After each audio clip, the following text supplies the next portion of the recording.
Uz tradicionalne slavonske specijalitete poput kulena i šunke, na jelovniku obitelji Milana Varešaka nalaze se i pomalo neobične delicije. Naime, vlasnik jedinog obrta za proizvodnju peradi i jaja za rasplod u Požeško-slavonskoj županiji posljednjih 20 godina usavršavao je tehniku proizvodnje kobasica od peradi i uspio je. Koristi se meso samo od peradi, znači ništa nije dodavano, ništa, znači nikakve masnoće.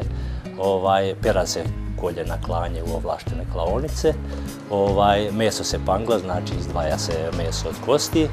Ide onaj sistem stari, znači mljevenje, dodavanje mirodija, miješanje i puni se u creva, znači ovisi o debljini, znači od 45, 55, 60. Pa da, i stavlja se na sušenje i na zrenje. Kobasice od miješanog mesa ili pak samo crvenog, jače ili slabije začinjene, mogu kušati svi koji ne konzumiraju svinjetinu iz vjerskih i zdravstvenih razloga. Riječ je o vjerojatno jedinoj trajnoj suhomesnatoj deliciji od peradi u Hrvatskoj. Ja čak smatram i u svijetu, jer nisam nigdje čuo da se proizvodi, znači da imamo suhomesnati proizvod, trajni proizvod od peradi.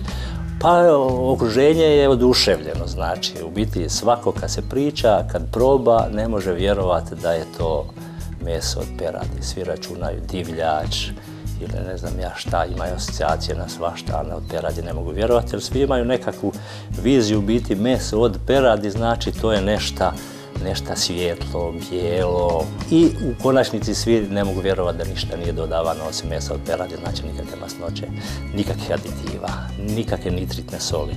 Znači sve je prirodno. Varešak priznaje kako je dosad proizvodio kobasice isključivo u svrhu promocije, ali i da je u planu izgradnja manjeg pogona jer je ovaj specijalitet, smatra naš sugovornik, našao svoje mjesto na tržištu. Ove godine i znamo nekakve parametre, znači koliko kalira proizvod, a na tržištu kako ćemo postići cijenu, morat ćemo formirati nekakvu cijenu da se imaju nekakve zarade, da budu zadovoljniji kupci. Bez obzira na cijenu, Varešak ne sumnja u potražnju, jer o kvaliteti svjedoči i srebrno priznanje stručnog žirija Međunarodnog sajma s kobasicom u Europsku uniju, održanog prošle godine u Svetom Petru u Šumi.